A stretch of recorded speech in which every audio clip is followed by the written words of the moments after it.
Halo guys, kembali lagi dengan kita Berisik berteologi itu asik, udah lama banget nih. Dan sekarang kita lagi ada di Savio, lagi nikmatin apa nih minumannya ya. Pokoknya campur-campur gitu lah, enak. Dan kayaknya kita juga mau ngobrolin tentang satu hal yang sekarang mungkin lagi bergulir juga. Banyak pengajaran teologi yang campur-campur nih, mungkin udah kangen juga, udah lama nggak ada standing ya.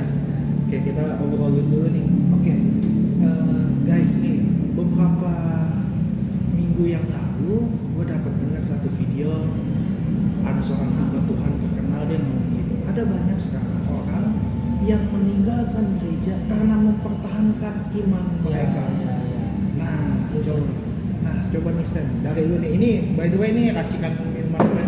Lu Stan, sebagai seorang peracik terus bilang daripada minum racikan karena ingin mempertahankan minuman enak, dia minum aja di tempat lain yang sembarangan gitu. Dari lu gimana nih Stan? Ya sebenarnya bukan banget sih ya. Karena harusnya gereja dan imannya itu satu hal yang kita harus lihat kesatuan yang bisa dipisahkan. Bagaimana kita bisa lahir di luar gereja dan bagaimana gereja tidak ada iman yang baik. Nah, mungkin dari gereja nggak ada iman dan nggak mungkin juga iman lahir di luar dari gereja. Ini hal yang aneh sih kalau misalnya dibilang mempertahankan iman makanya harus keluar dari gereja. Bisa aja nanti pindah gereja karena gerejanya ya beriman kepada yang lain, atau sebenarnya memang akhirnya di dalam gereja ini tidak ada pertumbuhan iman yang baik. Bisa jadi kayak gitu sih. Nah makanya kalau ada orang ngomong kayak gitu, kita nggak bisa langsung cap kayak wah ngomongnya itu benar-benar. Karena kita perlu ingat bahwa ini seharusnya jadi satu kesatuan. Apakah ada yang salah di dalam satu kesatuan ini sehingga kenapa konsep ini harus dibedakan? Betul setuju. Nah, jadi mungkin teman-teman udah ada yang dengar tentang hal itu terus kayak merasa memang udah saatnya waktunya gue untuk keluar dari gereja untuk mempertahankan iman. Aneh-aneh ya, jadi kayak kita mau minuman enak tapi minumnya di sembarang tempat gitu. Kalau dari kalian gimana kak tambahannya? Kalau saya sih untuk yang isu-isu seperti ini sebenarnya yang saya pengen soroti dulu bukan orang yang ngomongnya gitu loh, tapi saya melihat reaksi. Gua juga ya kalau kita sebut nama gak enak juga kan, orangnya pasti yang nonton udah tahu lah. Kayak yang saya mau sorot yang ngelihat konten ini gitu loh. Di komentar itu saya ngecek pada setuju aneh-aneh waduh. Karena saya bilang ya kalau kita yang belajar, orang-orang yang benar-benar sekolah, orang yang sungguh-sungguh belajar Alkitab dengan baik, pasti langsung tahu ini statement yang absurd dan nggak jelas gitu loh. Kayak dia bilang tadi, gereja dan iman nggak bisa dipisahkan gitu loh. Dan urusan mempertahankan dan memiliki iman, jadi sebenarnya awalnya itu bukan kekuatan kita, kan iman itu pemberian siapa sih? Apakah iman itu bisa muncul dari dalam diri kita sendiri? Ya, tentunya kan tidak. Iman itu kan bagian dari pemberian Tuhan dalam kehidupan kita. Kalau manusia itu bisa memproduksi iman, maka manusia itu nggak perlu Tuhan. Nah, jadi itu poinnya dulu. Artinya yang ngomong ini dan yang berkomentar setuju sama-sama nggak paham. Dan saya ngerti, ya saya lihat dari background pendeta ini kan orang-orang ini mereka lagi mencoba seperti menghadirkan gereja itu di banyak tempat gitu. Bahkan terlepas dari gereja dalam pengertian gedung, dalam pengertian organisasi, mereka lagi membranding bahwa ketika ada kumpulan beberapa orang itu gereja. Nah jadi mereka lagi membranding itu sehingga nggak perlu di gereja, kamu juga bisa beriman. Nah tentunya kan ini kekacauan berpikir yang perlu diluruskan gitu. Dan memang saya langsung tahu ya pendeta ini juga saya lihat ya, memang bukan orang yang secara teologi kuat juga. Bahkan sebelum statement ini dia pernah bilang, ayo kita lebih giat berdebat soal kasih daripada soal ajaran, kira-kira gitulah. Jadi dia intinya tidak setuju tentang orang-orang yang berdebat tentang iman. Nah inilah orang yang nggak pernah baca Alkitab juga saya bilang. Ya 2 Petrus 3 ayat 15 kan udah jelas ya kan. Ya surat Petrus itu menekankan tentang bagaimana kita mempertanggungjawabkan iman. Nah, jadi berbicara iman itu sebenarnya ya itu tadi saya bilang harus ada di dalam gereja.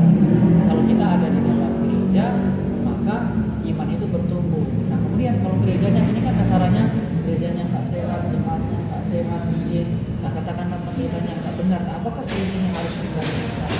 bagi saya solusi orang kurang waras. Karena yang utama ketika ada masalah dalam sebuah gereja, kita selalu menganjurkan jemaat itu bertahan agar supaya mari kita sama-sama mencari solusi yang baik untuk gereja ini. Nah, terlepas aturan gereja itu seperti apa, ya bagi saya kembali lagi cara pengaturan. Tetapi solusinya bukan langsung kita langsung keluar. Yang nggak ada orang sih bagi saya yang keluar dari gereja mempertahankan iman. Bagi saya orang itu satu, mungkin dia kurang nyaman di situ. Kemudian kedua, dia sendiri yang sebenarnya imannya nggak bertumbuh. Dia kan masih iman anak-anak, ada tes apa mungkin tersinggung, tinggal. Jadi nggak ada urusan. Orang pindah gereja itu mempertahankan iman. Dan bahkan dulu dikatakan apa, sebelum itu dia bilang kalau orang zaman dahulu kehilangan iman di luar gereja atau gimana gitu, kehilangan iman karena di luar atau gimana. Nah, sekarang yang keluar harus mempertahankannya. Dari zaman dahulu urusan mempertahankan iman yaitu kembali lagi bagaimana kekuatan daripada Roh Kudus sendiri yang berpadanan dengan setiap keputusan dan tindakan kita di dalam kita bertindak. Jadi kalau bilang orang yang keluar mempertahankan iman, ya itu nggak sesuai lah bagi saya. Itu saja sih, aneh gitu ucapan tentang mempertahankan iman ini. Oke, kalau mungkin Ekan yang kata anak muda. Nah, sekarang juga ada banyak pergerakan akhirnya nggak usah ke gereja karena di mana aja tuh kita bisa bersekutu. Mungkin dari Eka menanggapi tentang mungkin ada video-video yang dia ibadahnya ya ibadah tuh ya kayak gitu Ya. kayak tapi di bar, di tempat minum. Gimana Kak kalau dari sendiri pandangan anak muda? Ini kita ngumpul hangout tapi jadi lebih rohani gitu. Ada satu hal yang sering lucu ya sebenarnya yang sering gue lihat di TikTok.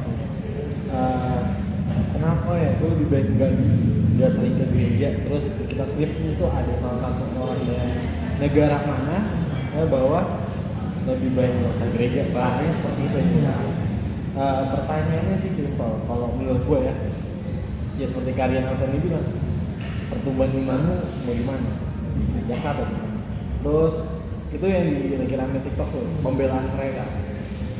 Terus ada lagi mungkin yang lebih seru lagi nih, pakai ayat minum jangan lebih baik minum anggur terus pakai ayat berapa gitu ya, padahal tuh jelas kan nggak sampai mabuk ya kan kalau jelas dan lebih umumnya lagi bar ya di tempat worship Ya itu, lu juga gila sih orang kayak gitu. bar di tempat worship. Kayaknya itu bukan marketing rohani tapi marketing cuan. Kenapa Anda bisa memakai hal itu untuk cuma entertain rohani gitu. Entertain rohani yang membuat yang terpuaskan itu cuma hanya jiwa, tapi intelek tentang teologi, tentang ketuhanannya Anda tidak. Padahal kalau ngomong soal worship ya simple, kalau ada worship pasti ada kebutuhan. Itu satu hal yang tidak bisa dipisahkan. Jadi mungkin kalau bikin hal seperti itu coba dipikirkan. Stan, lu kan juga punya tempat nih, punya kafe, kita sama-sama juga pelayanan. Stan, dalam teologi gereja pasca reformasi itu ditekankan sekali tentang liturgi, ya, bagaimana beribadah dengan komandeo ya, ada hadirat Tuhan di dalam peribadahan. Fenomenanya sekarang dengan tadi ada yang tanda kutip ya, gue mau bilang ini mengencourage untuk demi mempertahankan iman jadi tidak bergereja. Lalu dia bikin ya, biasanya kayak kita sekarang nih ngobrol-ngobrol, tiba-tiba kan misalnya ambil gitar, gendreng, nyanyi, tapi kan gue sambil santai nih ya, kita lagi minum walaupun non alkohol atau apa, minum terus tiba-tiba, wah ini nih suatu hal yang asik nih, wah karena dimanapun Tuhan bisa hadir, betul itu nggak salah, tapi bagaimana nih saya dulu sendiri dari pelaku usaha deh sudut pandangnya, tempat lu kalau dijadikan seperti itu, kalau lu gimana? Gue mungkin bakal diusir ya. Cuma yang nggak tahu ya, mungkin banyak orang yang juga resah akan hal ini, terus kayak merasa kalau ya, emang apa salahnya, terus apalagi kalau dicap ini tempat gua, terus gua orang Kristen, gua punya Beda pula. dan pakai gembala, kenapa? Ibadah malah jadi makin diberkati. Menurut mereka begitu, gitu kan? Senpennya alkohol. Gimana ya, kalau misalnya gue jawab pakai teori mungkin agak sulit dimengerti juga ya sama orang-orang yang nanti bakal denger ya. Cuma sebenarnya begini sih, mungkin buat orang-orang yang ngalamin kebingungan ketika ada orang yang menyatakan hal itu boleh, gampangnya begini. Kenapa kenapa kita nggak coba baca Alkitab lalu kita lihat, sebenarnya Tuhan Yesus meneladani apa sih? Nah, Itu paling mudah. Apakah Tuhan Yesus pernah mengadakan ibadah di tempat pelacuran atau di barbar? Kalau dia kita religius, emang kenapa kita mesti ikuti? Kan kita diciptakan serupa dan segambar dengan Kristus. Itu paling sederhana. Kayak mau tato boleh nggak? Kita nggak pernah lihat Tuhan Yesus pergi ke tempat tato lalu dia tato. Inilah jalan kebenaran. Ya, Ayo. Itu juga nggak ada. Paling mudah memang kenapa kita nggak lihat teladan Yesus? Hanya kita hidupi aja itu dalam kehidupan ini. Itu yang paling sederhana. Kalau kita menghidupi hal lain buat dari Yesus, seharusnya kita banyak bertanya-tanya. Sebenarnya hidup siapa yang sedang kita jalani? Atau benarkah kita sedang mengikuti Yesus atau enggak? Sehingga kita bisa menjawab sebenarnya di tempat seperti ini boleh atau enggak. Takutnya nanti tiba-tiba ada orang yang merasa kayak gini Steve, kayak ya itu pengen komsel nih, tapi nggak ada tempat. Apakah di kafe boleh? Boleh kok. Ya. Itu nggak salah. Tapi dengan tujuannya memang tidak ada tempat, lalu tempat ini menjadi alternatif biar kita semua bisa kumpul benar-benar tidak gitu. Bukan akhirnya buat ego satu tempat. Yang nanti menganggap bahwa ini perkumpulan orang kita, lalu ngapain itu kan semua dia tidak masuk. Itu sih sebenarnya paling sederhana. Lihat kehidupan Yesus, baca kehidupan Yesus dengan baik dan pelajari dalam hidup. Yang gampangnya begitu. Orang tua Yesus saja masih ibadah di gereja. sudah ada. Iya, nggak mungkin. Kalau misalnya Tuhan Yesus bilang cari iman di luar gereja, Tuhan Yesus udah nggak bakal gereja. Ya. Nggak bakal akan ngumpulin murid-murid terus bilang jadikan semua bangsa murid. Ngapain? Bisa aja juga buat teman-teman juga kita harus memperhatikan selalu ya yang ditekankan basic untuk memperhatikan konteks daripada pemberitaan firman itu. Maka kayaknya kita perlu agak sedikit menekankan tentang kutipan yang sering diambil bahwa Tuhan itu roh adanya. Jadi menyembahlah di dalam roh dan kebenaran. Lalu ditafsirkan ya karena Tuhan itu roh adanya dimanapun. Memang tuh salah satu sifatnya adalah omnipresence gitu kan. Tapi bagaimana juga kita menyikapi nih kayak Stanley. Tujuannya sampai ada hadirat Tuhan hadir itu bagaimana kita harus menyikapinya. Nah, itulah sebabnya yang isu seperti ini kan sebenarnya yang bikin gaduh ini yaitu tadi pendeta-pendeta yang sebenarnya secara latar belakang pendidikan Alkitabnya itu kurang. Kalaupun ada mereka-mereka ini dari kampus-kampus yang bukan merendahkan ya, secara kualitas akademiknya juga kurang. Dan memang kalau diperhatikan yang suka bikin quote-quote viral ini mereka itu naik bukan karena paham Alkitab, tetapi awal-awal kemunculan mereka ini melayani itu jual masa lalu yang seperti yang motif ini kan dulu narkoba, jadi sekarang dia saya lihat kemana-mana seperti pakar narkoba. Jadi yang paling tahu narkoba ya si pendeta ini lah, nggak ada pendeta lain. Nah padahal dalam pelayanan itu ya kan yang harus kita highlight itu Yesus kan. Nah jadi itu yang penting dulu. Nah jadi kalau mereka berpikir tadi akibat teologinya salah, akhirnya dalam praktek kehidupan imannya juga akhirnya salah, sehingga menafsirkan Allah itu roh keliru, sehingga kok perlu gereja harus keluar dan sebagainya. Nah kalau mereka pakai prinsip seperti itu, sebenarnya Tuhan juga itu secara bahkan ya ini bukan tersirat ya, karena sampai 5 kitab Tuhan itu sampai harus repot-repot kasih firman-Nya kepada Musa. Musa nulis 5 kitab, yang pertama Kejadian, Keluaran, Imamat, Bilangan, Ulangan. Untuk apa? Untuk mengatur tata cara seseorang itu berhubungan dengan Tuhan. Dan salah satu yang diulang-ulang di situ itu berbicara apa? Tempat. Kuduskanlah tempat. Haruslah sekian. Nah itu jadi secara keteraturan Tuhan itu ya makanya kan ayat dalam perjanjian baru bilang apa? Ya memang daging itu lemah tapi roh itu penurut. Jadi berbicara apa? Keteraturan. Dan Paulus banyak berbicara pekerjaan roh itu teratur. Nah berarti dalam konteks ibadah pun itu harus teratur. Bahkan contoh sederhana ya. Saya pernah diskusi dengan seorang yang membranding diri sebagai pakar pujian penyembahan. Terus biasa lah kan, pokoknya apapun khotbahnya pujian penyembahan lah, intinya pasti larinya ke pujian penyembahan. Nah jadi dia selalu berasumsi gini, Daud saja itu menari seperti orang gila. Benar kan, memang Alkitab mencatat itu. Tapi ingat nggak kita, ketika Daud menari yang dikatakan seperti orang gila itu konteksnya ibadah atau bukan? Kan bukan. Iya kan? Karena kalau konteks ibadah Daud mati pak. Iya kan, harusnya mati karena dalam betalitannya. Jadi Tuhan itu cinta keteraturan. Nah jadi ketika sudah dibuat aturan dan bahkan saya juga bilang tadi Yesus juga masih ibadah di sinagog. Nah artinya ada satu tempat yang harus kita memang khususkan untuk sama-sama kita berkumpul, kita semua itu sepakat bahwa di situ adalah tempat khusus untuk kita memuji Tuhan. Nah di dalam perjalanannya kekristenan itu memilih apa gereja untuk sebutan bangunannya. Bahkan sebenarnya pengertian artinya kan gereja itu kita sendiri. Tetapi kenapa perlu ada bangunan? Karena lihat aja dulu kerinduan gereja Kristen mula-mula itu mereka punya bangunan tapi nggak ada. Makanya ibadahnya di mana? Kata konbek, di kuburan-kuburan di mana. Nah jadi sebenarnya mereka punya rindu, punya gedung. Nah jadi kita ketika Tuhan kasih kebebasan, kita sudah dikasih gedung, nah pergunakanlah itu. Kemudian kenapa perlunya gereja? Karena organisasi gereja ini bukan dibentuk untuk keren-kerenan, bukan dibentuk untuk saling menyaingi, bukan. Tetapi organisasi gereja pasti ya teman-teman kita semua ya praktisi di situ lah. Gereja itu kan dibuat untuk apa? Menjaga supaya ajaran ini jangan melenceng seperti orang-orang yang suka buat sembarangan. Nah jadi kalau kamu ada di satu gereja, bahkan pendeta siapapun dia tergabung. Nah ketika lu bikin quote sembarangan, nah gereja ini akan menegur Anda dalam pengertian apa organisasi ini. Makanya kalau ditanya ke saya, relevan nggak gereja ini? Relevan sampai akhir zaman, sampai Tuhan datang kedua kali.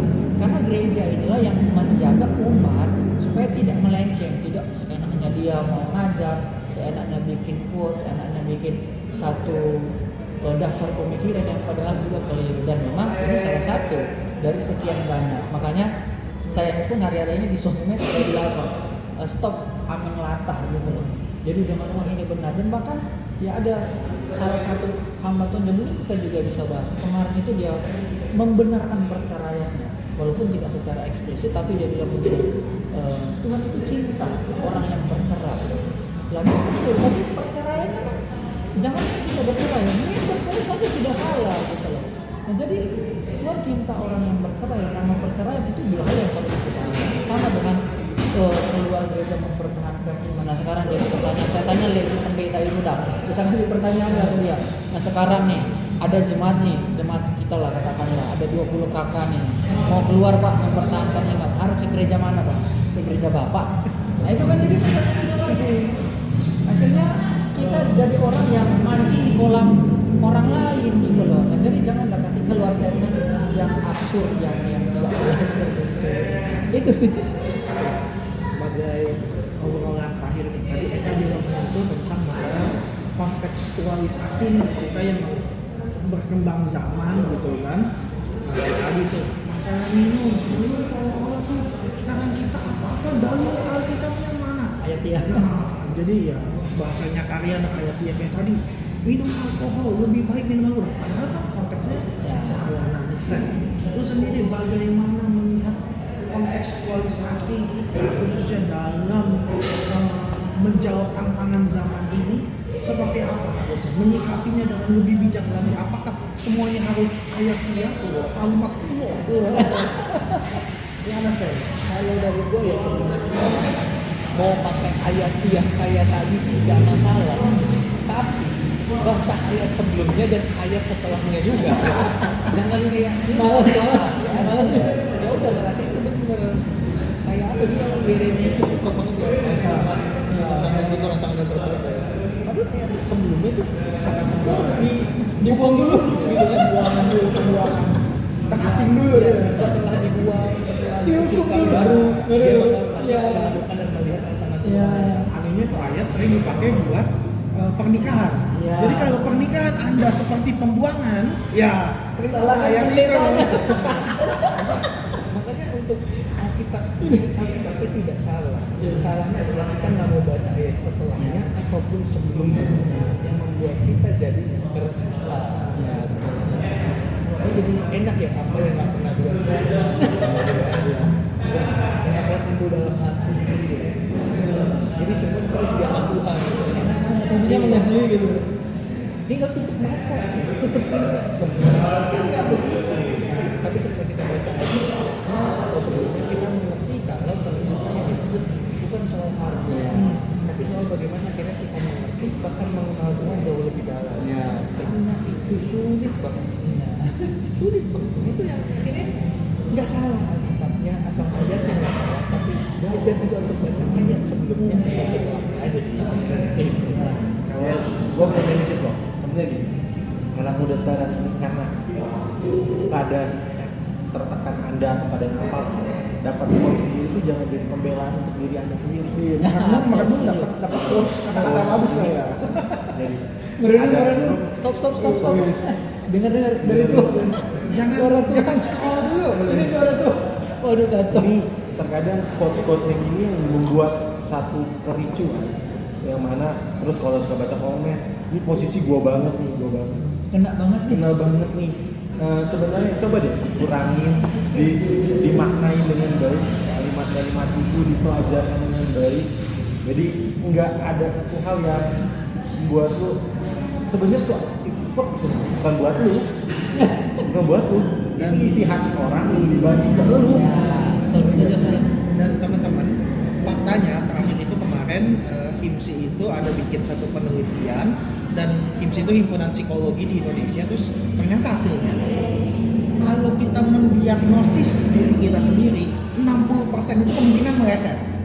Nah, kayak Eka ngomong nih, jadi dengan baca quotes, baca artikel, ternyata iya 60% hasil diagnosis Anda itu meleset terhadap diri sendiri. Gitu ya. Jadi lebih hati-hati lah, benar kata Eka dan Stanley juga. Jangan lupa teks dan konteksnya itu diperhatikan. Oke, kalian sebagai penutup nih dengan ini, Kak, di kekristenan ini kita tidak bermain dengan istilah fatwa nih. Jadi anak-anak muda mungkin mencari yang namanya ayat-ayat ini gitu ya, mencari dari firman Tuhan karena merasa butuh fatwa untuk membimbing hidupnya lah kan. Kalau di negara kita banyak, fatwanya begini selesainya. Bagaimana nih dengan kehidupan kekristenan supaya kita tetap sesuai dengan konteks perkembangan zaman? Apa iya gereja-gereja akhirnya harus mengeluarkan fatwa-fatwa gitu untuk anak muda lebih? Oke lah, tadi ayat-ayat susah, apa langsung aja kasih fatwa? Closing dari Ya, kalian. gua untuk pertanyaan ini gua kasih 2 poin lah. Yang pertama mungkin untuk tahun 2024 anak-anak muda teman-teman semua ya rajin-rajin ngecek konten berisik lah.